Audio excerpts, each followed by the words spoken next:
que sea esta la que tú has destinado para tu siervo Isaac. Y en esto conoceré que habrás hecho misericordia con mi señor. Y aconteció que antes que él acabase de hablar, he aquí Rebeca, que había nacido a Betuel, hijo de Milca, mujer de Nacor, hermano de Abraham, la cual salía con su cántaro sobre su hombro. Y la doncella era de aspecto muy hermoso, virgen, a la que ningún varón no había conocido, la cual descendió a la fuente y llenó su cántaro y se volvía. Entonces el criado corrió hacia ella y dijo: te ruego que me des de beber un poco de agua de tu cántaro. Ella respondió: bebe, señor mío. Y se dio prisa a bajar su cántaro sobre su mano y le dio a beber. Y cuando acabó de darle de beber, dijo: también para tus camellos sacaré agua hasta que acaben de beber. Y se dio prisa y vació su cántaro en la pila y corrió otra vez al pozo para sacar agua y sacó para todos los camellos. Y el hombre estaba maravillado de ella, callando para saber si Jehová había prosperado su viaje o no. Amén. Padre, te damos gracias por la palabra leída. Señor, te pedimos que nos hables. Sabes que esta palabra, Dios mío, que tú has puesto en mi corazón en este día, va dirigida al matrimonio, a la familia, a los hijos. Y yo te pido que tú nos hables a través de ello, Padre, que implantes esa palabra, que la hagas germinar y producir en forma copiosa, Señor, para bendecir cada hogar, para bendecir cada matrimonio. Todos necesitamos de ti, Señor, en esta área de nuestra vida. No importa si se es soltero o si somos ya casados, no importa si somos gente joven o ya somos abuelos, pero siempre habrá algo tuyo, algo que aporta al beneficio y a la construcción de nuestros hogares, Padre. Gracias te damos, Señor, en el nombre de Cristo Jesús. Amén. Gloria a Dios. Pueden sentarse, amados. Cristo vive para siempre. Quiero hablarles algo que Dios ha puesto en mi corazón para este día, y es el hogar, el matrimonio, la familia, todo eso que tiene que ver con el hogar, gloria a Dios, y que resulta algo práctico y necesario para cualquier persona, por lo menos aquellos que, digamos, somos normales, ¿no? Porque hay gente que se da con una piedra en la cabeza tranquilamente, pero ya eso no es normal, ¿no? Hay gente que se tira de un edificio para matarse, tampoco eso es normal. Por lo general, lo normal es que uno procure que las cosas que le interesan en la vida prosperen, sean bendecidas, ¿no? Es como la propia vida. Hay un sentido que se llama el de supervivencia, que es algo que se tiene que medir en algo que le dicen nanosegundos, que viene a ser la 10ª parte de un segundo. Si se mide, el cerebro sabe medir eso y actuar para autoconservar nuestra vida. Ante un peligro se desarrolla una rapidez y una agilidad que no tiene uno normalmente, ¿no? Para preservar la vida. Eso lo produce el mismo cerebro nuestro, que está capacitado para eso. Alabanzas a Cristo. Y cuando uno se va a caer y va tal vez a desprenderse por un precipicio, lo último que le dice el cerebro: agárrate de lo que puedas. ¿verdad? Y ya usted viendo si así usted, no importa si es un espinero, no, eso no importa. Es más, se agarra hasta de un machete con filo. Últimamente una cortada grande es mucho menos que morir despedazado cuando cae uno abajo, ¿no? Todo eso lo sabe el cerebro y estamos preparados. O sea, eso es lo normal. Pero hay veces que la gente entra fácilmente y, digamos, a veces inconscientemente, en terrenos peligrosísimos, que son terrenos que naturalmente la persona se aleja de esos peligros. Sin embargo, muchos más bien se adentran siempre con algún anzuelo que el mundo de las tinieblas le pone para distraerlo, para quitarle esa capacidad de valorar lo que debe valorar y dejar a un lado lo que realmente no aporta para esos valores y para esas bendiciones de la vida, incluyendo el hogar. Se van por ese rumbo equivocado. Después el tiempo da la razón de que se tomó el camino equivocado. Destrucción, muerte, a veces enfermedades, sufrimiento de gente que no tenía por qué sufrir. Por ejemplo, los niños que no pidieron nunca, porque no pueden hacerlo, venir a este mundo, que nosotros como padres los traemos a este mundo y tenemos la gran responsabilidad de ver por ellos, ¿verdad? Pero hay quienes no, hay quienes los abandonan y se portan, diríamos, perdónenme la palabra, peor que un animal. Porque uno ve los animales y los animales tienen ese instinto de cuidar sus crías, ¿no? No se acerque usted, por ejemplo, a una perra que está criando a sus perritos, porque probablemente lo va a alejar de por ahí con una sonrisa de esa de perro, ¿no? Que es que le enseña los dientes. No te metas con mis crías, te está diciendo, ¿no? Solo que sea alguien de confianza, ¿no? Igual otras bestias.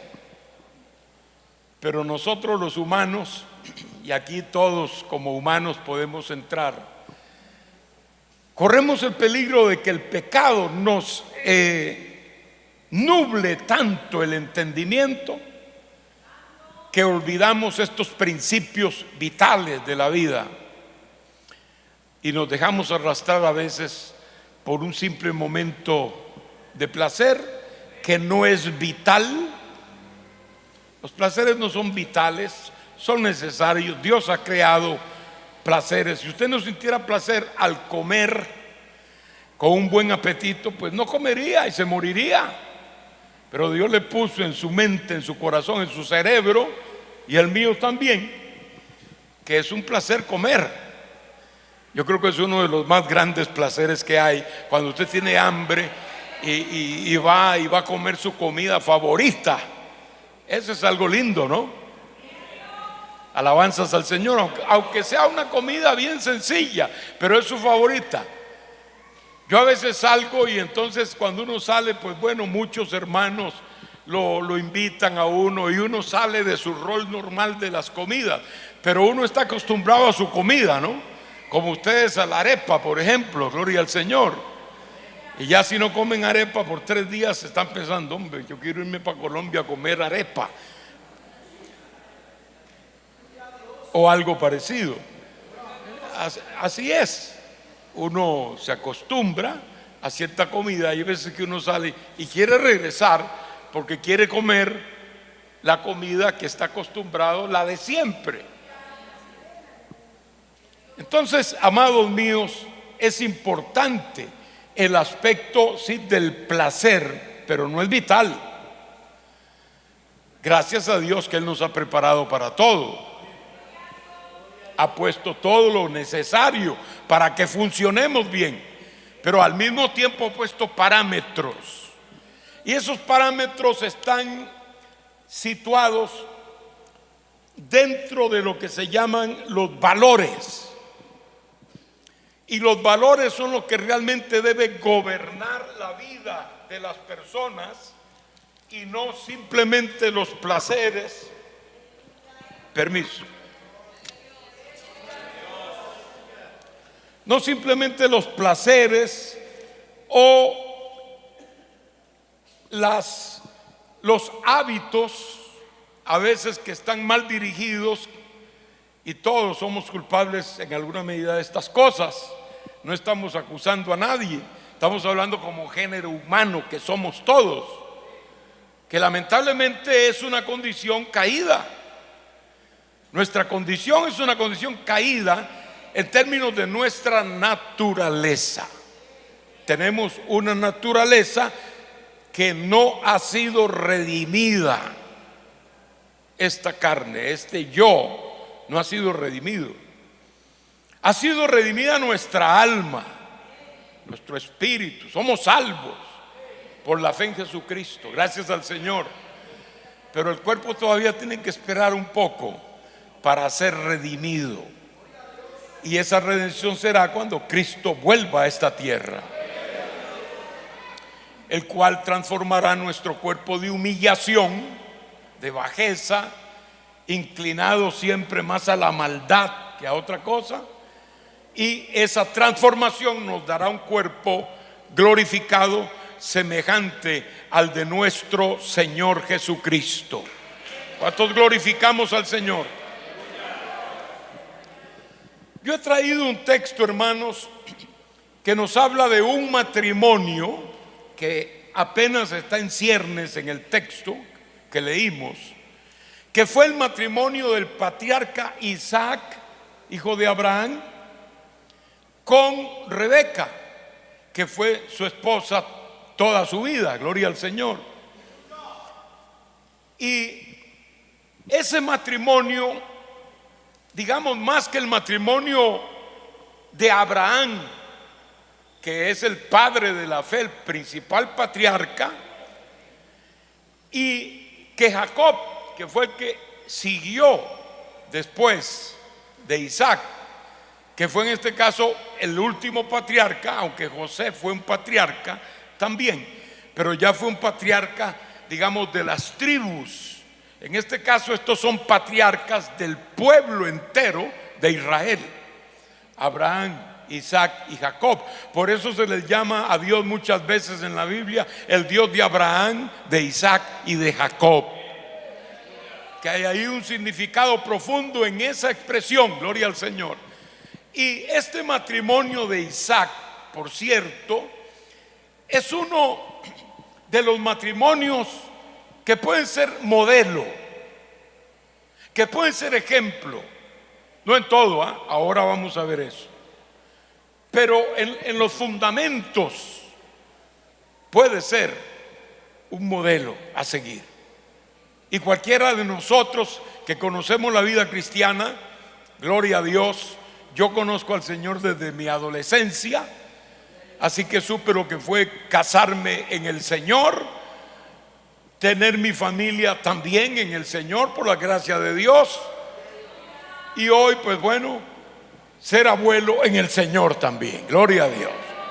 Así que yo digo, esa experiencia fue completa, como muchos también tienen esa experiencia tan beneficiosa.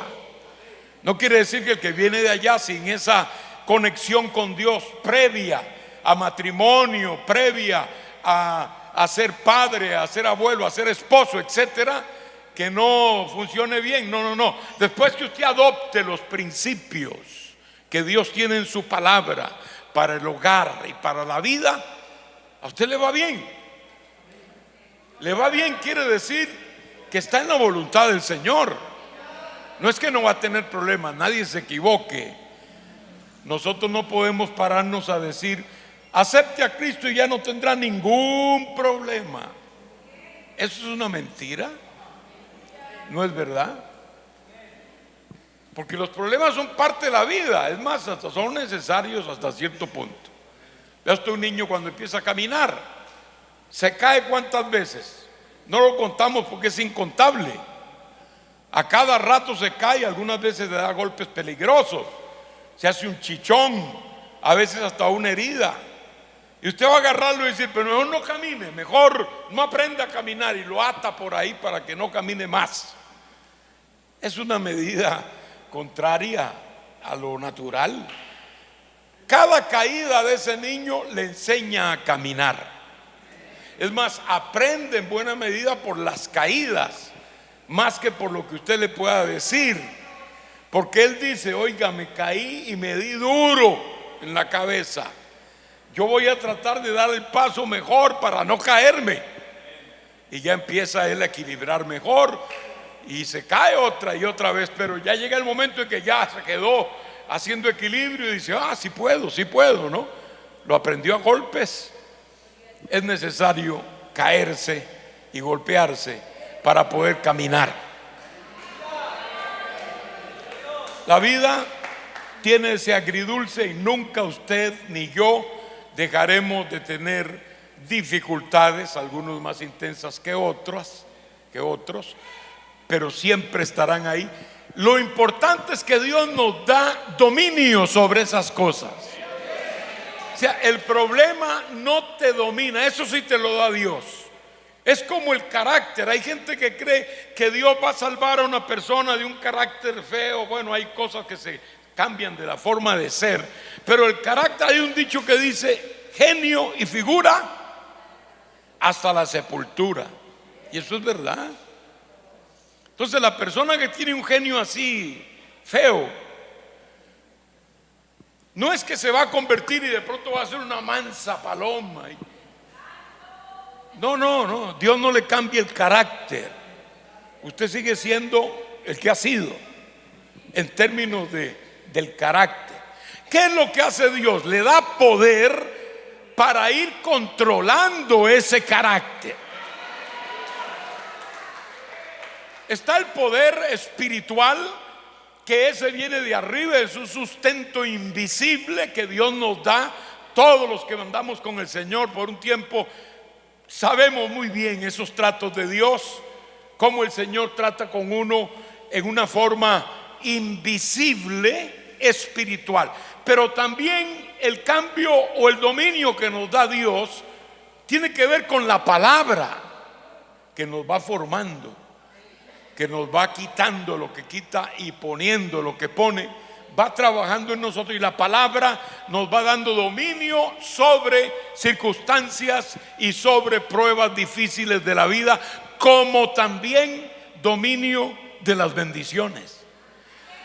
Porque hay gente que no se desbarranca en medio de la persecución y de la lucha cruenta, pero se desbarranca cuando Dios lo bendice.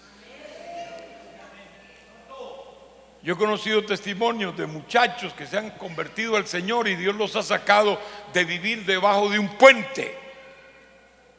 Debajo de un puente. Sus acompañantes eran nubes de mosquitos ahí, debajo de ese puente. Y se convierten, y de pronto, bueno, Dios los limpia, Dios les cambia su visión de la vida, y Dios empieza a bendecirlos. Y ya después se olvidan de dónde los sacó el Señor, lo cual nunca hay que olvidar. Se olvidan. Y yo conocí un caso de que a un sujeto no dejó dormir a nadie en la casa, queriendo matar un zancudo que no lo dejaba dormir. Se olvidó cuando el Señor lo sacó de en medio de las nubes de zancudos que lo devoraban debajo de ese puente. Y no digo que sea malo que uno quiera matar un mosquito que le está estorbando, pero en la forma como él lo hizo, despertando a todo el mundo y haciendo ahí un aspaviento grandísimo por un mosquito que le estaba molestando, sabiendo de dónde lo había sacado el Señor. Eso es un exabrupto, hermanos, eso no debe caber. Alabado sea el Señor. Es decir, Dios nos debe y nos da bendición grande. Nos da bendición grande en la vida, porque Dios bendice. Pero tenemos que ser también sabios para controlar que lo que Dios te dé, sea dinero, sea posesiones, lo que sea, posiciones, etcétera, no te controlen, a ti, sino tú controlar esas cosas. Eso sí nos lo da Dios.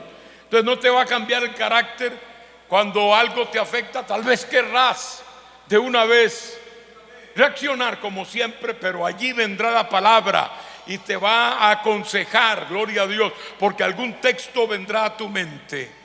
Y también el Espíritu trabajará con usted y le dirá: no, tienes que calmarte, coge las cosas con calma, y te va educando, por decirlo así, ¿verdad?, en la vida espiritual. Eso es lo que hace Dios. Eso es realmente lo que hace el Señor. En el caso del matrimonio y la familia también somos alumnos desde el principio, alumnos del gran maestro que es Dios. ¿Qué fue lo que Dios hizo previo al matrimonio de Isaac con Rebeca? Dice la Biblia que Abraham mandó a su siervo, su ayudante principal, a que fuera a su tierra. A su tierra. Dice: no busques de acá una esposa para mi hijo Isaac, que ya tenía 40 años. Nadie piense que era solterón. No, es que en ese tiempo 40 era la edad en que ya un hombre se consideraba pues independiente, ¿no? Como decir ahora uno de 21. Ya tenía 40 años, tenía que casarse. Abraham le dice a su ayudante principal: ve a mi parentela, a mi tierra, y busca ya una esposa para mi hijo, porque no puedes buscar de aquí mismo entre las cananeas de acá, que son impías y que no conocen los principios de los tratos del Dios de Israel. No conocen. Allá tienen ese conocimiento. Entonces él se va para allá, y es lo que él dice: bueno, y si la muchacha no quiere venir, ¿qué? Le dijo él a Abraham. Y Abraham le dice: bueno, si ella no quiere venir, entonces tú eres libre del juramento, no hay problema, pero no tomes de aquí mujer para mi hijo de ninguna manera. Él se fue, hizo un gran viaje larguísimo, llevó muchos regalos. Abraham era un hombre muy rico, y lo era también Isaac. Así que llegó por allá, pero mire cómo se depende de Dios. Él le pide: Señor, ¿cómo voy yo a saber cuál es la que tú escoges? Yo quiero que tú me des una señal.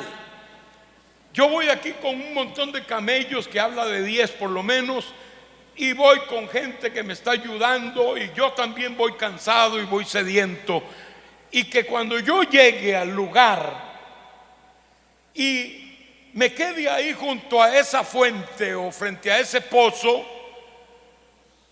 que la muchacha que baje a sacar agua de ese pozo y yo le diga: dame de beber, ella pueda decir: sí, claro, claro que sí. Sacar agua era un trabajo, hermanos. De un pozo era un trabajo. Y que además de que me dé a mí de beber, también diga: a tus camellos también les voy a dar agua. Hermanos, darle agua a un camello es cosa seria. Los camellos son los que más agua toman, porque toman para semanas.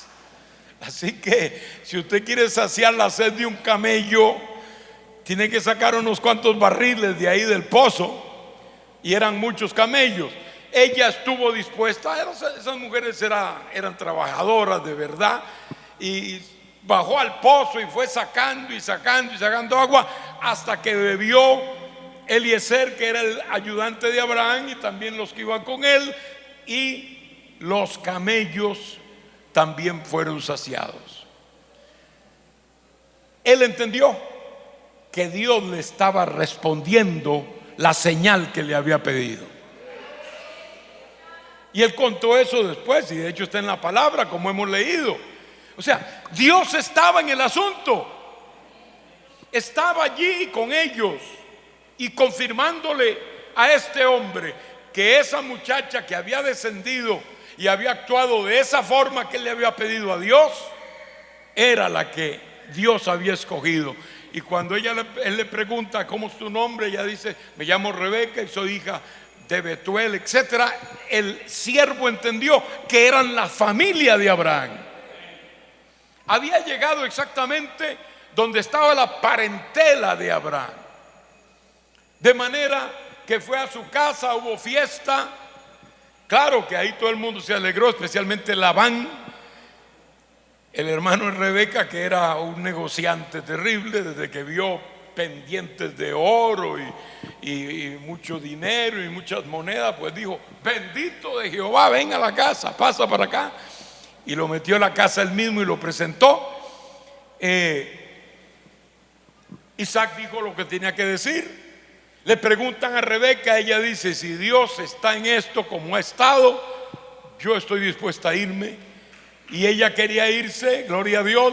La familia fue la que dijo, bueno, esperen unos días, unos 10 días y después se van para despedirla. La cosa es que el hombre dijo, yo no puedo hacer esperar a mi señor, yo debo regresar de una vez, así que por favor, si ella está dispuesta, déjenla ir. Y así lo hicieron. O sea, la cosa fue así. Fue tan seguro de que Dios estaba en eso que ella casi de inmediato emprendió el viaje. Y hubo un matrimonio lindo. Isaac, dice la Biblia, se unió muchísimo, sentimentalmente amaba enormemente a su esposa Rebeca. Y con todo este detalle de cómo Dios había acuerpado ese matrimonio, pues él estaría contentísimo. Ahora, yo pregunto, ¿qué matrimonio no quiere la dirección de Dios en su matrimonio y en su hogar? Todos queremos eso, ¿no? Yo creo que todos los que nos hemos casado ya conociendo al Señor, pues hemos pedido al Señor, Señor, que sea tu voluntad, Señor. Y tal vez cuando no teníamos ni idea de quién podía ser, orábamos para que Dios nos dirigiera. Y el deseo era que Dios nos dirigiera. Y muchos dimos el paso del matrimonio seguros de que Dios estaba con nosotros dirigiéndonos. Y eso es un aporte buenísimo en todo hogar, hermanos. Saber que Dios está en ese hogar y saber que Dios preside en ese hogar. Con el tiempo vino el desarrollo de la familia, nacieron los hijos de este matrimonio, que eran Jacob y Esaú. Y cuando llegan los hijos, hermanos, hay un cambio. Y lo hay siempre, lo hay. Ya los hijos aportan algo nuevo y distinto a un hogar. Y aunque sea un hogar muy, pero muy a la medida de Dios, esta situación va a crear conflictos, va a crear fricción, y hay que buscar cómo es el acomodo que Dios nos puede dar. Error que hubo en el padre en ese matrimonio, en Isaac, inclinarse mucho a un hijo. Se inclinó a su hijo Esaú porque era como la contraparte de él. Isaac era un hombre muy calmado, muy quieto, muy tranquilo. Pero Esaú era un hombre de estos de mundo, que andaba por allá por los montes cazando animales y trayéndolos a la casa, y aprendió a cocinar muy bien esos animales. Y entonces era un hombre rudo, era un hombre de apariencia un poco extravagante, ¿no? Un sujeto de pelo rojo, ya solo eso lo hacía extraño, ¿no? Además de eso era peludo todo el cuerpo de Esaú. Era muy distinto a su padre y a su hermano, que era todo lo contrario de él. Jacob era lampiño, no tenía ni un pelo. Su hermano le decían pelusa por eso, alabado sea el Señor. Realmente ese es el nombre que implica el que le pusieron, porque parecía un montón de pelo. O sea, dos personas muy distintas, ¿no? Sin embargo, la madre, ahí es que está mal la cosa. No se debe hacer. El hogar puede ser muy de Dios y muy confirmado y certificado por Dios, pero tiene que haber sabiduría en los padres. Si no hay sabiduría, se va a torcer el asunto. Rebeca amaba más a Jacob, porque Jacob era un muchacho de casa, se parecía a su padre. Él le gustaba estar en la casa. Él le decía a su mamá qué hay que hacer y ya. Puede pensarlo usted así. Lo ponían a barrer, lo ponían a limpiar la casa. Aprendió a cocinar muy bien al lado de su madre. Aprendió a cocinar muy bien. Entonces era un muchacho de casa. Él no andaba por allá buscando animales ni matando. No, nada de eso. Totalmente distinto a su hermano Esaú, pero era el preferido de su mamá, por eso, porque también se identificaba con su madre. Nunca un padre debe tener preferencia con sus hijos. Si hace eso, está sembrando discordia, está sembrando confusión en la mente de los niños y de los hijos, y definitivamente no va a haber un buen resultado.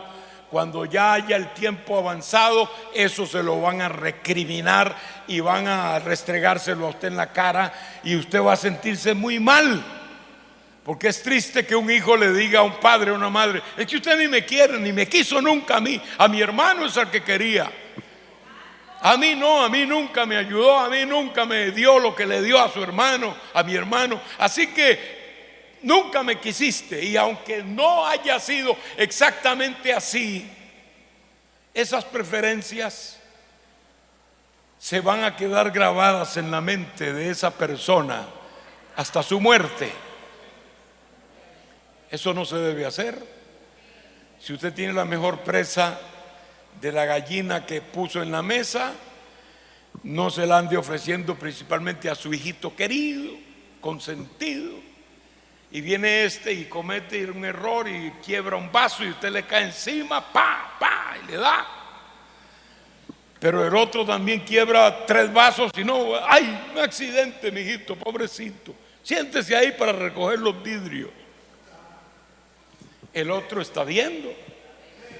Cuando entran a la escuela, esas preferencias, ¿no? Tal vez el mejor trato, el mejor uniforme, el mejor cuaderno, etcétera, etcétera, etcétera, para su hijo preferido. Hermano, está sembrando una semilla muy perniciosa, muy negativa, que no ayudará al balance del hogar, aunque haya sido un hogar aprobado por Dios. ¿Quién puede poner en tela de duda que el hogar de Isaac y Rebeca fue certificado por Dios? Tal vez como ningún otro en la Biblia, hermano. Ahí solo faltó que el Señor bajara y le dijera a Eliezer: esa es, llévala, porque esta es la esposa que escojo para Isaac. Solo eso faltó, porque todo lo demás estaba claro. Las indicaciones de Dios estaban claras para entenderse que era de Dios que se casaran. Pero empezaron a dañar las cosas, y también hubo choque entre los esposos. No se hablan los detalles, pero los hubo.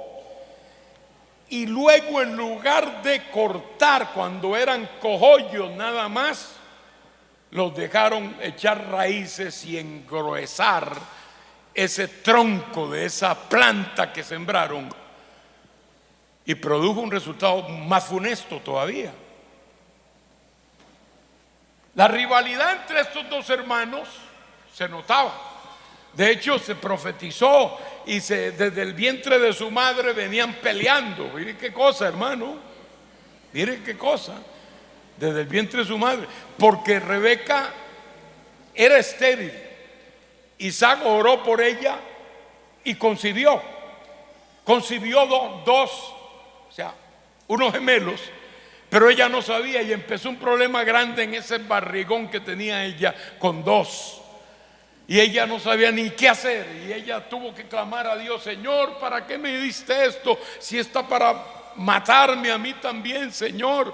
No aguanto, no resisto. Y su esposo, preocupado, fue cuando oró por ella, ¿verdad? También en el momento y Dios le revela a ella en sueños y le dice: no te preocupes, lo que pasa es que hay 2 en tu vientre. y están en una pelea continua allá adentro. O sea que ellos patean todo ahí, se mueven y dan vueltas y se ponen en cambios de posición. Todo eso sucede en el vientre de la madre. Y hay dos, pues bueno, parece ser que uno quería salir primero y el otro no se dejaba. Y cuando ya vino el alumbramiento, después que Dios le dijo, es que hay dos, y esos dos son así, ellos van a ser contrariados desde el vientre de su madre, y le dice algo que es profético y que es medular en este trato. El mayor servirá al menor. Eso es algo estratégico. Eso no sucede. Siempre el mayor, y especialmente en aquellas familias, el mayor venía a ser superior al menor.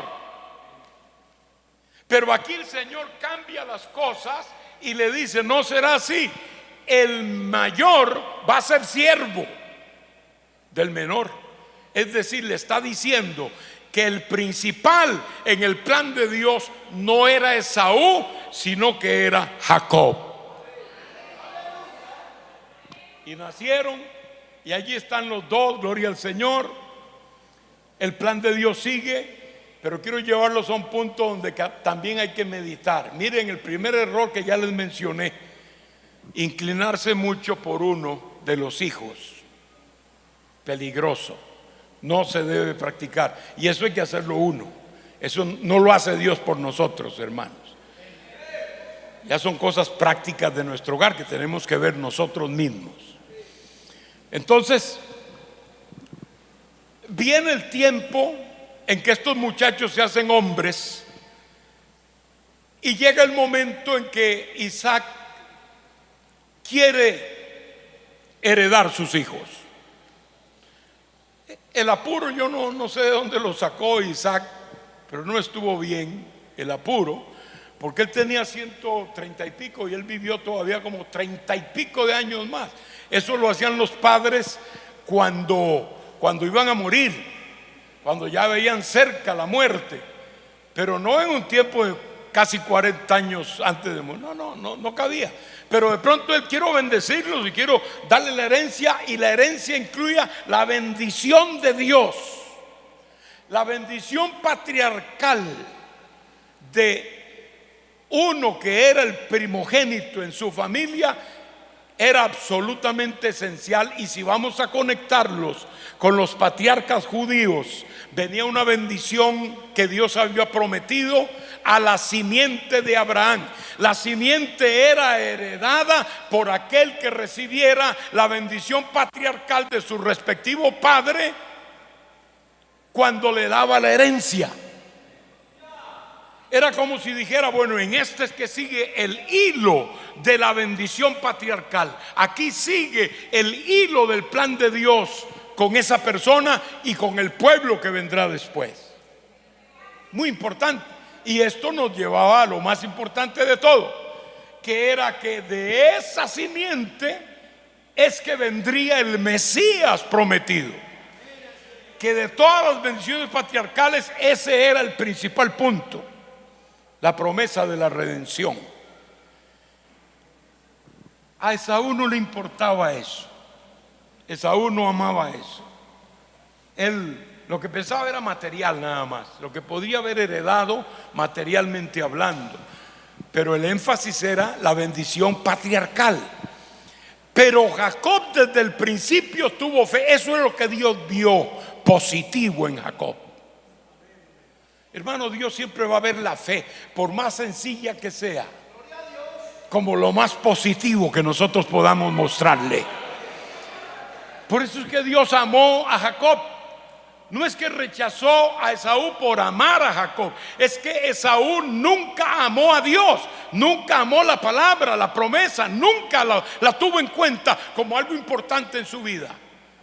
Pero desde pequeño Jacob ansiaba haber nacido primero, porque al fin, aunque eran minutos nada más, el que nació primero era Esaú.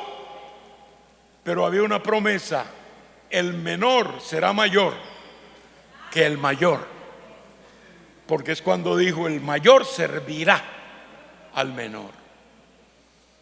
Rebeca lo sabía Isaac, todos lo sabían. Pero ahora Isaac, miren lo que hace Isaac, quiere bendecir a Esaú, cuando Dios le había dicho claramente que la bendición vendría sobre Jacob, no sobre Esaú. Pero él quería bendecir, se le metió entre ceja y ceja el prejuicio que se había formado por la preferencia de su hijo Esaú. Ahora lo estaba desviando aún más de crear un hogar feliz. Lo estaba desviando aún más, porque ahora, a sabiendas de que no era la voluntad de Dios, quiere transmitirle la bendición a Esaú en contra de lo que Dios había dicho. Por otro lado, la fe de Jacob lo llevó a hacer lo que fuera posible. Cuando Rebeca oyó que iban a bendecir a Esaú, llamó a Jacob y le dijo: mira, Jehová nos dijo que la bendición era tuya, no era de Esaú, es tuya. Esa bendición te corresponde a ti, no puedes permitir que Esaú la reciba. Y claro, ¿qué iba a hacer Jacob? Pero ella se ofreció a ayudar y le dijo: déjame eso a mí, yo lo arreglo. Y lo arregló. Porque ese día que Isaac iba a bendecir a Esaú, él dice: ve a buscarme una cacería, probablemente un venado, ¿verdad? Y me lo preparas como tú siempre preparas la comida de caza, es decir, lo que él agarraba por el monte, esa comida, esos animales salvajes. Él sabía preparárselos a su padre. Y ahora Isaac le dice: tráeme a mí de tu mano esa comida para yo bendecirte hoy. Y cuando lo oyó Rebeca, que estaba siempre oyendo de más, se fue donde Jacob y le dice: hoy es el día. Isaac ha pedido la comida de cacería que tu hermano caza para él.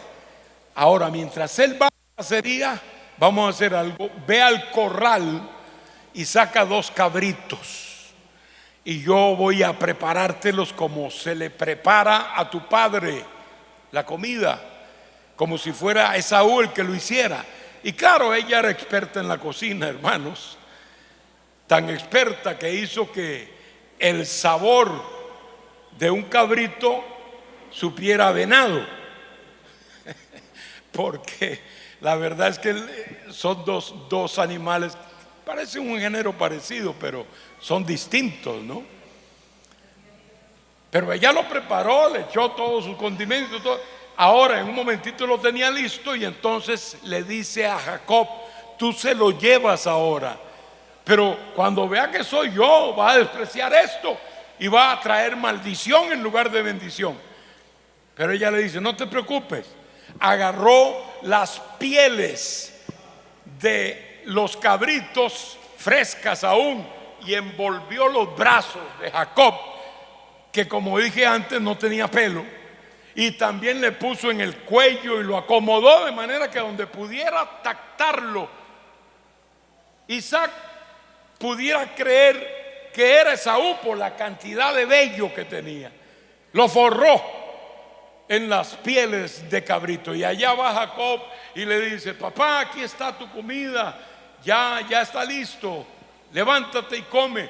Y él se extraña, le dice: pero tan rápido conseguiste cacería. Y él le acomoda la mentira y le dice: no, es que estaba cerca el venado por ahí y lo pude agarrar a tiempo. Aquí está la comida, levántate y come la comida que te ha preparado tu hijo. ¿Qué hijo? Tu hijo Esaú. Y lo está diciendo Jacob. Jacob quiere decir engañador, ¿no? Ya lo había hecho cuando le vendió Esaú por un plato de lentejas su primogenitura. Él dice: aquí lo aprovecho. El hombre venía con hambre y le dice: Esaú, dame un poco de ese potaje. Él dice: yo te doy, pero tienes que darme la primogenitura. Como a Esaú no le importaba lo espiritual, Se la vendió por un plato de lentejas. Ahora ya va el intento más en serio. Están engañando a su padre. Y ese engaño, hermanos, atrae maldad y atrae maldición.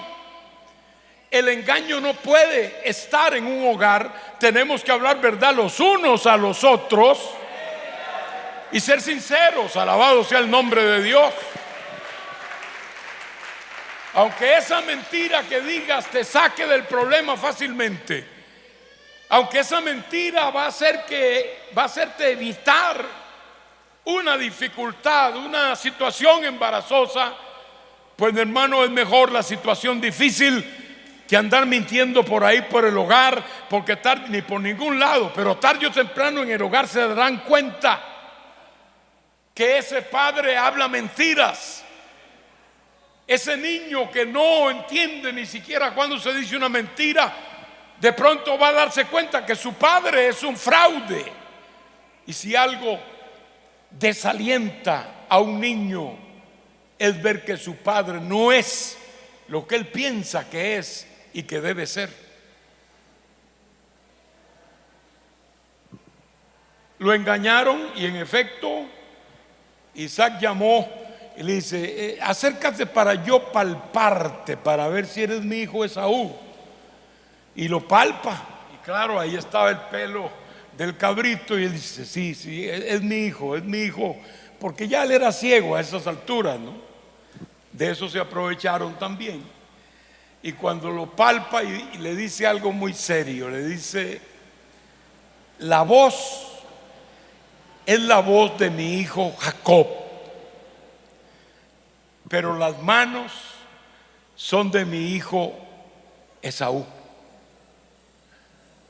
Y es interesante porque eso tiene un significado.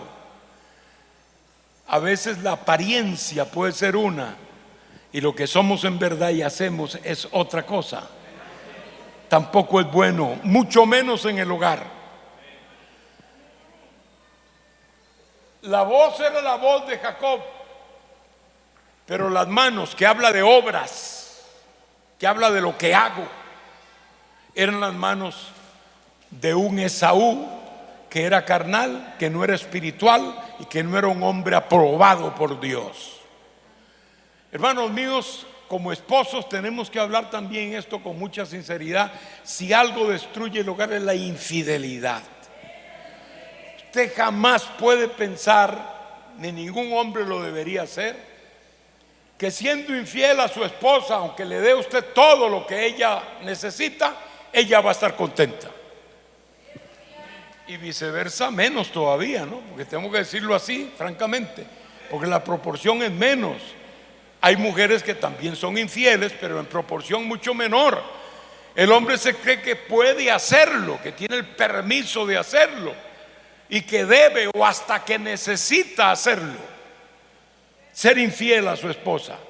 La infidelidad no va con la voluntad de Dios, hermano. Un esposo infiel tiene que saber, y lo sabe, que está destruyendo su hogar, que van a sufrir otros, que son por ejemplo los niños, que van a ser los primeros. Yo me acuerdo en mi niñez, yo solo el pensar que mi padre tuviera otro hogar, gracias a Dios nunca fue así, pero yo tenía algunos amigos del barrio que sí tenían ese caso.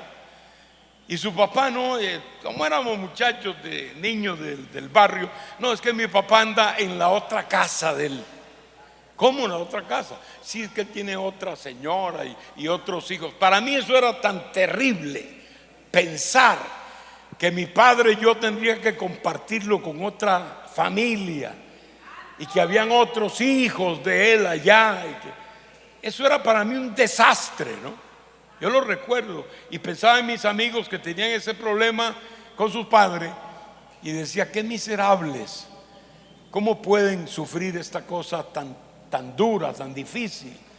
Porque yo lo que quiero es a mi padre todos los días en mi casa, yo lo quiero ver, lo quiero abrazar. De hecho, mi padre fue un buen padre, una persona que siempre, no fuimos ricos ni portentosos ni nada de eso, pero lo que teníamos lo teníamos con mucho disfrute, con muchísimo disfrute.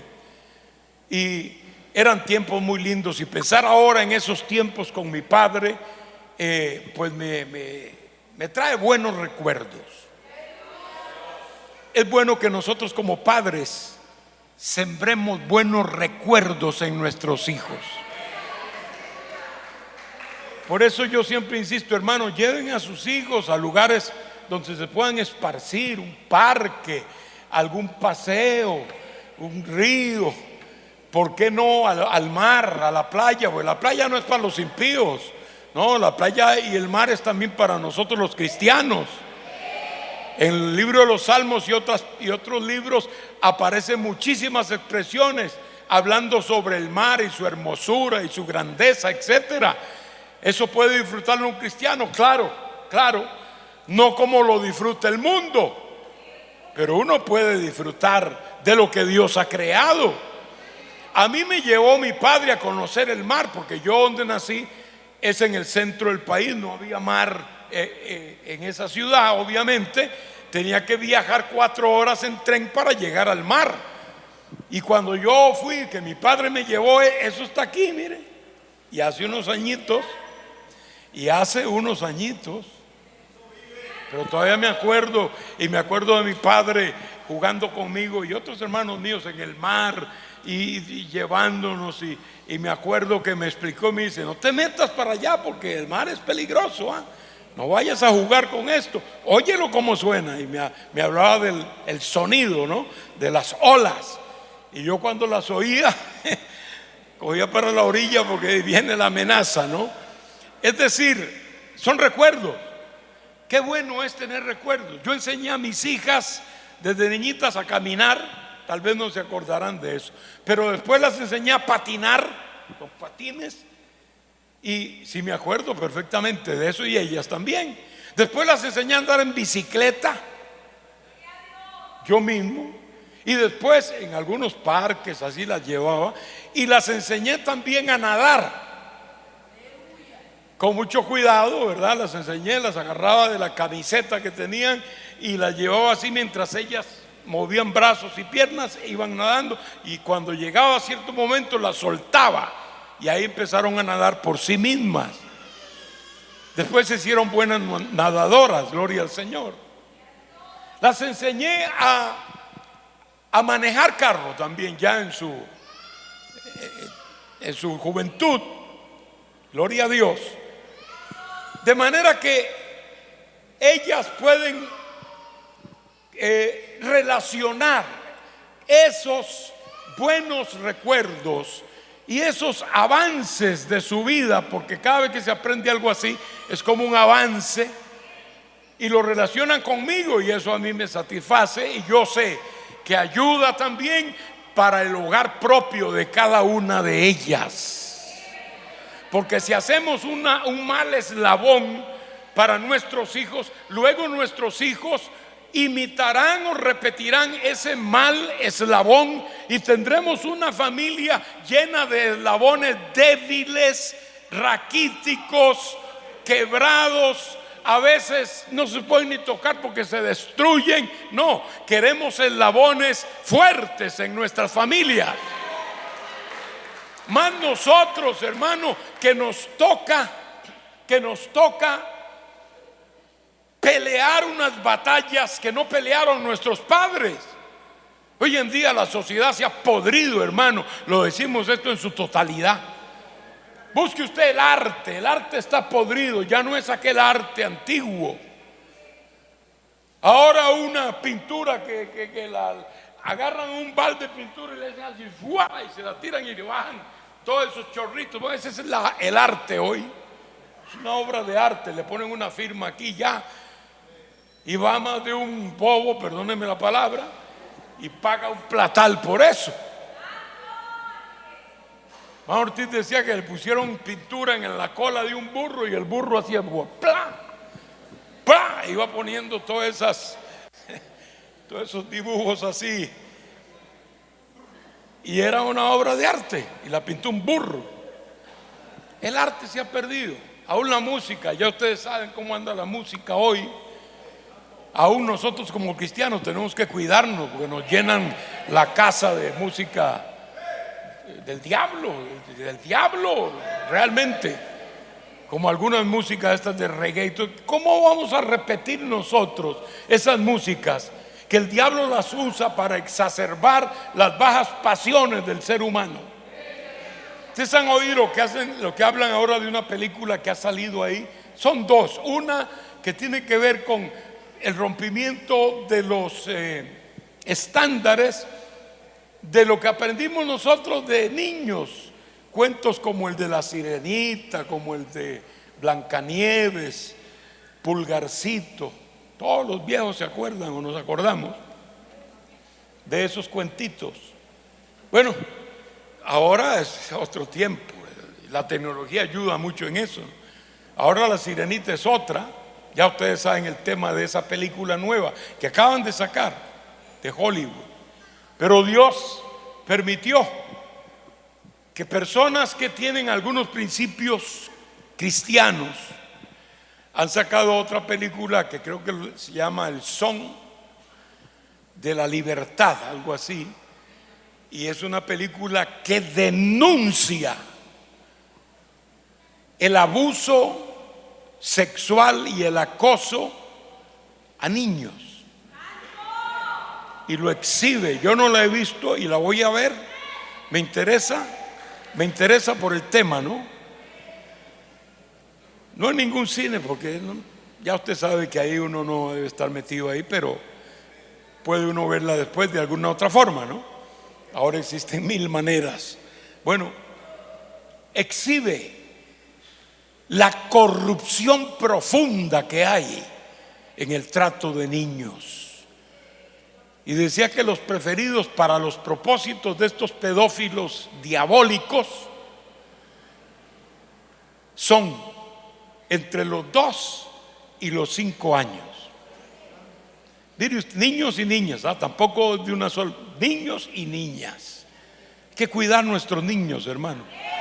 El diablo está rabioso contra nuestros niños.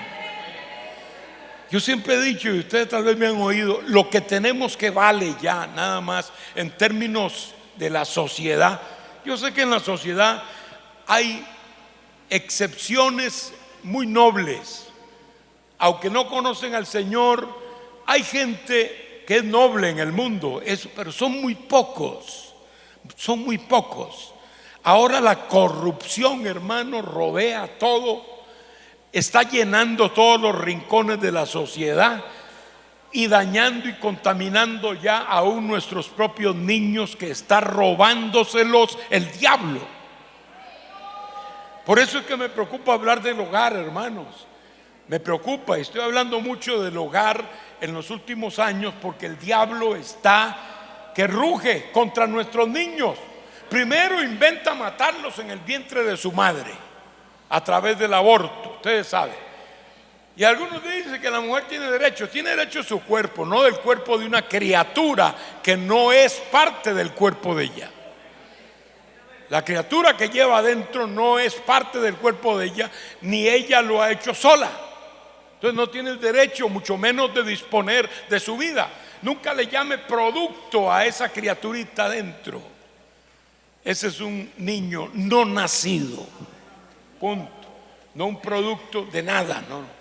Ellos quieren desmejorar el concepto para que quepa mejor en la mente, ¿no? Ahora cuando se dice 10,000 productos, pues decidimos mejor quitarlos del vientre materno, y ya la gente dice, pues 10,000 productos. Deberían decir 10,000 niños no nacidos despedazamos en el vientre de la madre para poder sacarlo, o le echamos un ácido, porque usan ácido y usan forceps. Cuando es muy grande, especialmente la cabeza del niño, entonces la quiebran con los forceps y también lo desmembran para sacarlo por pedazos, con cuidado de algunos órganos, porque también son negociables. En otros casos el ácido hace que la criatura se deshaga y después solo salga como residuos nada más. Y se ha visto en fotos, hermanos, parece que esto fuera no cierto, irreal, pero es real.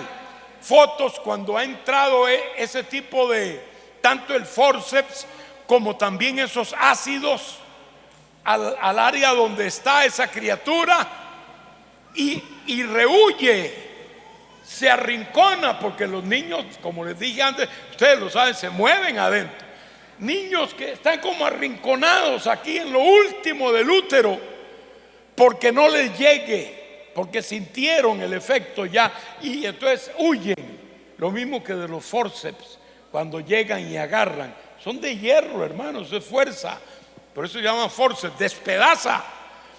Así es como abortan las mujeres, dice que la mayoría son para cuestiones de vanidad, de orgullo vano, que no me vean barrigona, que van a decir en el pueblo si yo soy soltera, que bueno, que hice lo que hice y ahí estoy, así que mejor sáquenmelo. De hecho, las personas que abortan pierden la paz también. Ellas mismas pierden la paz, porque eso lesiona la mente de una mujer, el saber que ella permitió que despedazaran, que así deberían llamarlo, a sus hijos. Por eso, gracias a Dios por algunos gobiernos, hermanos, que se han parado firmes y les han dicho a la OEA, a la ONU y a cuanto organismo diabólico hay: aquí no y aquí no. Yo alabo eso, hermano, sin ser político ni nada, porque no lo somos. Pero yo le voy a decir, un gobernante así, yo voto por él. Nunca he votado por nadie. Nunca he votado, porque yo vivo en un país que no es mi país. Y nunca me he nacionalizado, porque no ha sido necesario hacerlo. Si hubiera sido necesario, lo hago. Pero nunca tuve que hacerlo. Tengo todos los derechos en la posición migratoria que tengo en este momento y desde hace muchos años. Así que nunca he necesitado nacionalizarme, lo cual, repito, haría sin ningún problema. Así que no voto, nunca he votado en Panamá, ni tampoco he votado en mi país, nunca. Yo digo, voy a ir a hacer un viaje allá solo para ir a votar. No voy a eso. Si acaso estoy por ahí de casualidad en algún asunto de la obra o a un familiar, entonces pues yo voy y puedo votar, y si puedo voy y voto, pero nunca lo he hecho y ya no lo haré tampoco. Ahora, mi voto no decide eso y yo lo sé bien, pero eso me sirve a mí por dentro, gloria al Señor. Porque a veces uno se siente decepcionado de personas que llegan allí y ya la política se ha hecho la genialidad de trabajar con la traición, con el odio, todo eso irlo juntando en un montón, ¿no? Con la astucia humana muy bien equilibrada, y todo eso da por resultado un político. Sin embargo, si yo veo un político, que tal vez es difícil que veamos allí uno convertido totalmente a Cristo, aunque los hay, pero un pastor, por ejemplo, que deje el pastorado para irse a la política, yo no votaría por él tampoco. Yo se lo dije una vez a un pastor que se lanzó a presidente, y hablamos un día y comimos por ahí juntos y hablamos. Y yo digo, pero te lanzaste a presidente. Me habló de que una visión y que había tenido no sé qué revelación, qué cosa, y que entraba con un caballo blanco a la casa presidencial, y que él entendió que Dios lo quería como candidato a la presidencia, pero no puede ser candidato si no renuncia al pastorado. Por lo tanto, renunció al pastorado. Yo le digo, perdiste, porque es mejor un pastor, un siervo de Dios, que un presidente. Van a ofrecer a mí un cargo público contra el ministerio que Dios me ha dado. No podemos hacer ese cambio jamás en la vida. Ahora, si es un hermano que se lanzó porque escogió esa carrera política, muy difícil por cierto, y llega a algunos puntos así, pues bueno, yo diría que hay que examinar los valores. No es asunto de partido. Perdóneme que se lo diga yo, que soy un extranjero, pero amo a Colombia, eso sí se lo puedo asegurar. Y vengo a Colombia desde hace más de 45 años. Yo diría que votemos no por un partido, no pensando en un partido, sino cuando tengamos que votar lo hagamos más bien pensando en los valores de un candidato. Candidato que se pare a decir: no me traigan Biblia aquí, yo no quiero Biblia. No, yo no le doy mi voto ni loco, hermano, por favor, ni loco, ni loco. Yo sé que hay gente creyente que dice que no, que hay que darle voto. Yo veo uno que tenga algún atisbo cristiano, por lo menos. No digo que sea un convertido a Cristo, pero por lo menos que tenga cierta inclinación, cierta simpatía, no con la totalidad de los preceptos divinos, pero por lo menos con valores, con esto del aborto, con esto de los matrimonios estos que hay ahora de moda, que cambian no solo el matrimonio, sino el concepto total de la familia. Porque algunos dicen: ¿por qué no les permitimos pues que se casen y aceptarles su matrimonio solo en el ramo civil? Es que no es el ramo civil, eso no va a quedar ahí. Después en el ramo civil se va a correr también al derecho de criar una familia, y ya eso incluye niños. Y ellos no le van a enseñar a un niño: mira, tú puedes ser heterosexual o puedes ser homosexual. No le van a decir eso. El niño va a ver y ellos le van a decir que la homosexualidad es el rumbo moderno. Y por ahí va a ir un pequeño niño que nace con su mente en blanco en estas cosas, va a ser corrompido desde el principio. Amén. Pero no solo ahí, también después va a haber que hacer un reclamo, porque las escuelas tienen que aceptarnos tal como somos. O sea que va a correrse el asunto al sistema educativo. Y entonces ahora mis hijos o mis nietos y nietas son los que van a tener que ser obligados a creer, a aceptar y a predicar en algún sentido en su propia vida esas costumbres contrarias a la palabra de Dios. O sea, si yo soy cristiano, hermano, todo tiene que pasar por el sedazo de la palabra de Dios. Si lo que estoy es de adorno por ahí, haciendo que digo que es y no soy nada, pues bueno, ahí sí, haga usted con su vida lo que usted quiera. Pero si usted es un creyente del Señor y un creyente en la palabra, mi querido hermano, yo le digo: pase las cosas por este sedazo divino y usted verá que le va mejor a usted y al país y a su familia sobre todo. Puede levantar su mano y dar gloria a Dios, hermano. Tengo que terminar, aunque voy por la mitad, pero este es un tema que yo siempre doy en varias sesiones, pero quiero concluir porque no quiero abusar del tiempo. El matrimonio de Isaac y Rebeca no terminó bien. Aprobado por Dios, certificado por Dios, no terminó bien. Isaac, como ya vimos, se adelantó al propósito de Dios por su preferencia de su hijo Esaú. Jacob hizo las cosas mal, igual que su madre Rebeca. Rebeca era una mujer de oración cuando empezó. ¿Se acuerdan que les dije que Isaac oró por ella? Isaac mismo era un hombre de oración. Acuérdense cuando fue sacrificado en el altar. Ahí se dio él estaba dispuesto a ponerse en sacrificio en el altar de Dios. Ese era Isaac al principio. Ya ahora está: no, Dios dijo esto, pero yo quiero que sea mi hijo Esaú, yo quiero que sea él. Metió su voluntad ahí. Y su esposa, que siempre buscó a Dios en los momentos críticos. ¿Se acuerdan que les dije del problema con su embarazo? Ella clamó a Dios: Señor, ¿qué es esto? Ayúdame, etcétera. Y Dios le contestó. Le digo: no, es que hay dos dentro de ti, etcétera. O sea, Dios trató con ella y ella era una mujer que oraba a Dios. Se olvidó de eso cuando le dijo a su hijo: vamos a engañar a tu papá. Vamos a engañar, déjame a mí preparar el cabrito y él va a creer que es el venado y tú te voy a forrar bien. O sea, un engaño bien metido. Y quiero hacer un pequeño paréntesis para que no se vaya usted con una idea que es errada. El creer que Dios apoyó eso. Si no, pero Jacob siempre fue el que recibió la bendición, así que Dios estuvo de acuerdo. No, Dios no estuvo de acuerdo con esto que hizo Jacob y su madre Rebeca, engañando a su padre y a su esposo para conseguir la bendición. Esa bendición no contó.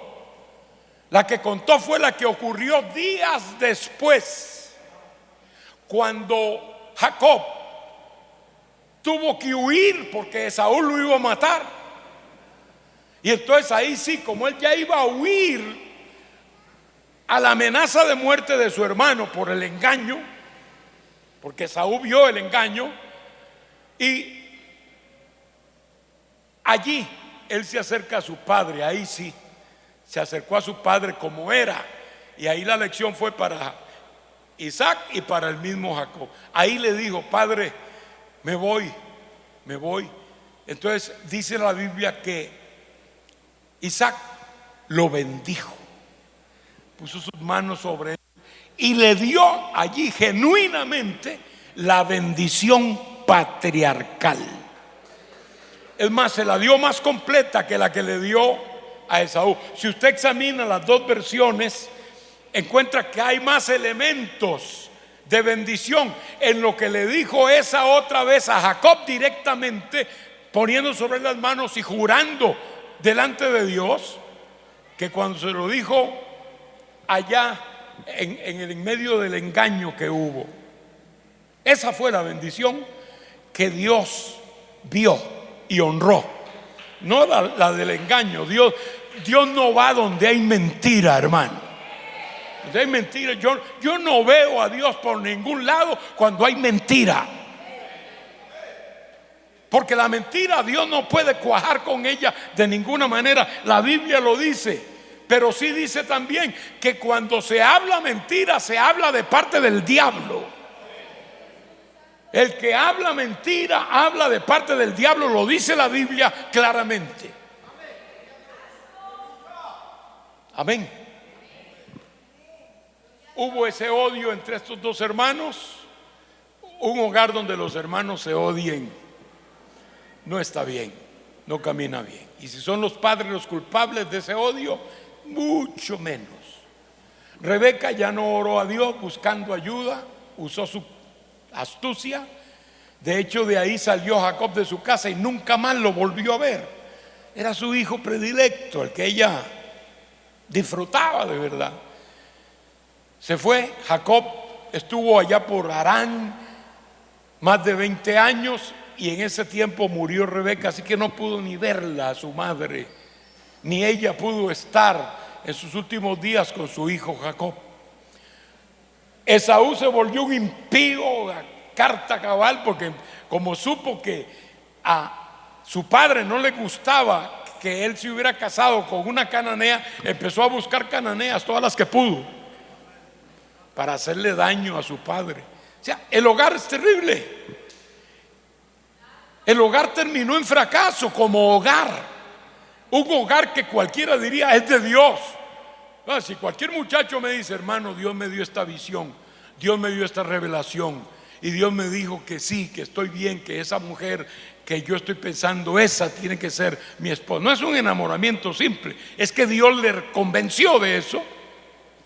Pues yo digo: eche para adelante. Hermanos míos, no había duda de que Dios aprobaba eso. Sin embargo, terminó mal, porque no hicieron lo que tenían que hacer ellos, ya no Dios, ellos. Siempre hay algo que hacer, hermanos. Cuide a sus niños. Yo les ruego que pongamos todavía mucha más atención a nuestros hijos.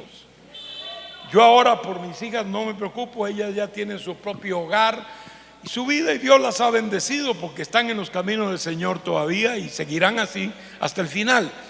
Pero ahora pienso en mis nietas, que tengo una nieta mayor de 8 años que va a cumplir 9 pronto, y otra que tiene 3 años, y otro que tiene como 5 o 6 años, y otro, el último, que tiene 1 año y piquito por ahí. Gloria a Dios. Y yo me preocupo y digo: Dios mío, ¿Qué enfrentarán estas criaturas? ¿Qué peligros vendrán en sus escuelas? Hay que orar por ellos, por los hijos nuestros, por los nietos nuestros. Hay que orar, hermanos, y luego actuar con ellos. No les permita al diablo que use la computadora, ¿verdad?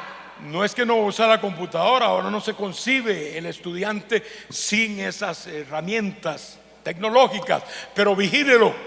Yo cuando le compré, perdóname que le use el yo aquí, espero no aburrirlos, pero le dije, aquí está la computadora, entraron a la secundaria, la van a necesitar. Eso sí les quiero aclarar algo, le dije a mis dos hijas, yo voy a controlar la computadora. Me dan esa aprobación de que si yo quiero puedo traer aquí un técnico para que me revise qué hay en ese disco duro. Tengo el derecho de revisar. Ellas nunca se me descarriaron, gracias a Dios. Llevé 2 veces al ingeniero, un hermano en la iglesia, y digo, hermano, mire, ahí está esa computadora, no se preocupe usted de que usted va a hacerle un trabajo al pastor. No se preocupe, lo que usted encuentre ahí me lo comunica y me lo dice tal como es, por favor. Y él entró. Ellas al principio no tuvieron problema, otras veces dijeron, papá, pero no, si ustedes no han usado esa computadora indebidamente, no tienen por qué preocuparse. No, está bien. Entró, él revisó, usted sabe, ellos saben qué tienen que hacer. Y cuando terminó su trabajo me dijo, hermano Soto, despreocúpese, no hay problema, todo lo que hay ahí tiene que ver con su escuela, con sus trabajos que hacen, etcétera, etcétera. Ahí no encontré absolutamente nada fuera de orden. Y ya yo descansaba. Hay que hacerlo, hermano.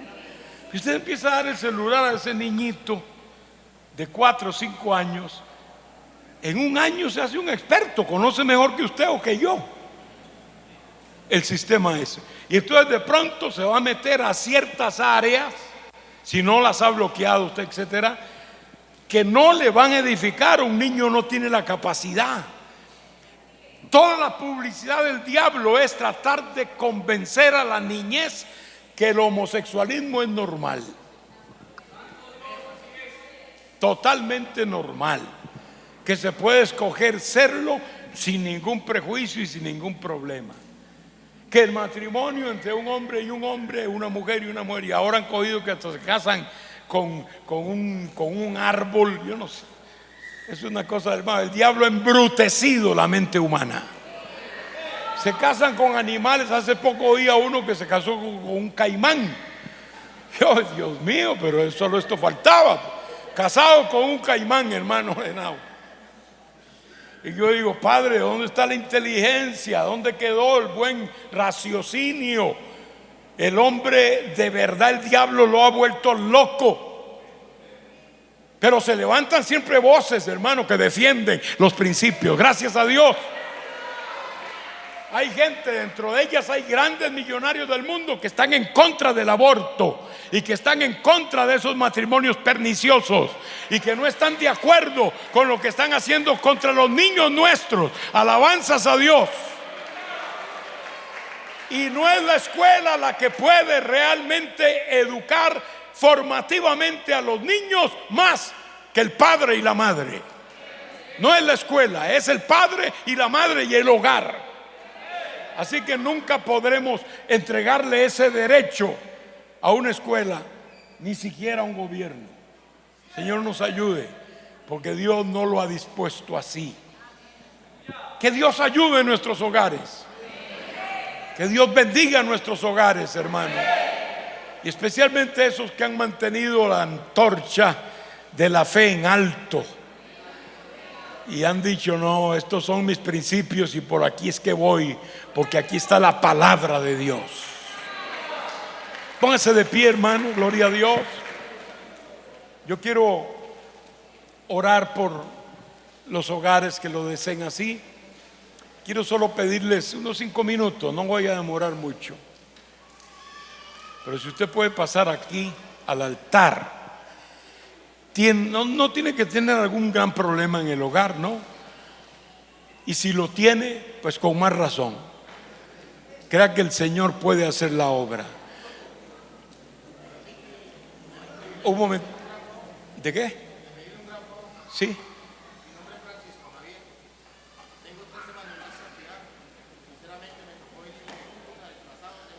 Bueno, ahora usted, si es un tema personal, un momentito. No, yo sé, no estoy diciendo que usted va a pedir. Un momentito, hermano, por favor. Amén. Pero yo le recomiendo que ahora después usted hable con el pastor, porque yo no soy el pastor aquí. Amén, hermano. Ya, por favor, ya. Perfecto. No, eso usted se lo cuenta al pastor.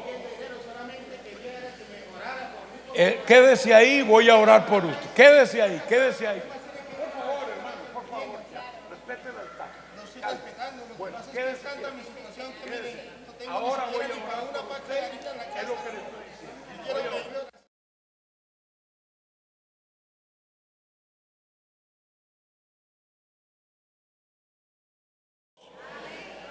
Y vamos a orar por él también ahora. El hogar, hermanos, es algo íntimo de Dios. No podemos dejarlo en segundo lugar ni en otro lugar que no sea el primero. Y vamos a orar. Tal vez hay alguno aquí con una necesidad especial, tal vez física, tal vez material, tal vez espiritual, que es mejor todavía. Y vamos a poner esto en las manos del Señor. Pero sobre todo, si usted quiere y siente comprometerse delante del Señor a mantener ese hogar dentro de los linderos divinos de su palabra, hermanos, hábleselo y dígaselo al Señor. Padre, en el nombre de Cristo, estamos ante tu presencia, Señor, dándote la gloria, dándote la honra, Padre, y sabiendo que el hogar te pertenece a ti, Padre. El hogar es tuyo, tú lo inventaste, tú lo creaste. Esta relación maravillosa, Señor, que es el matrimonio, que es la familia, que es el hogar. Precioso tesoro, Señor, con el cual tú curas la soledad humana y nos ayudas a enfrentar la vida, Padre, con mayor entusiasmo, con mayor pasión, oh Dios. Y los que te conocemos todavía lo hacemos con un elemento más, y es la fe, Padre. La fe que mueve montañas, la fe que sabe que tú estás en nuestro hogar y estás en nuestra vida, Padre. Bendice este hogar, cada uno aquí presente. Padre, tú conoces las necesidades, Señor. Tú sabes si es una necesidad material urgente, una necesidad familiar, una necesidad personal, una necesidad de carácter físico. Padre, en el nombre de Jesús, cura toda herida, Padre. Cura toda herida, Señor. Llévate, Padre mío, toda herida, toda cicatriz. Aplica hoy el ungüento de tu espíritu. Aplícalo hoy, Señor. Si ha habido situaciones que han creado, Dios mío, fricciones, en el nombre de Jesús, Padre, te pido que intervengas, que trates con cada uno, Señor. Hazlo por estos hermanos y hermanas y también por estos niños que son el fruto de ese amor matrimonial, que son el resultado de esa decisión, oh Dios, pero que ellos están allí para recibir, están ahí para ser formados. Dios mío, nos has dado un gran privilegio, oh Señor, de poder escribir en esas cartas en blanco que son nuestros hijos, nuestros niños, aquellos principios, aquellos valores que en efecto, Dios mío, valen la pena. Danos fuerza, Padre, danos valor, danos decisión para rechazar lo que haya que rechazar, para poder, Dios mío, debatir aún si es necesario y tener el argumento tuyo, el argumento bíblico, que es el que nos domina y nos controla, para poder aconsejar y para poder sacar en orden, Señor, nuestras ideas respecto a todo esto. Rompe cadenas, Padre. Rompe cadenas en el nombre de Cristo. Ligaduras del hogar en el nombre de Jesús sean rotas ahora, Padre, en el nombre de Jesús de Nazaret. Guarda nuestra niñez y nuestra adolescencia.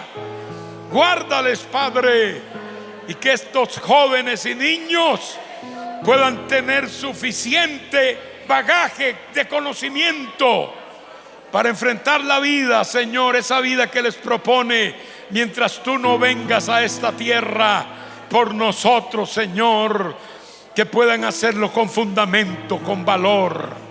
En el nombre de Jesús de Nazaret, a ti daremos siempre la gloria, Padre. A ti daremos siempre la gloria y la honra. En el nombre de Jesús, oh Dios. Ahora oro por este hombre, Dios mío. Tú conoces su lucha interna. Tú conoces su problema. Tú conoces su necesidad. Extiende tu mano poderosa, Padre. Haz un milagro en él, Señor.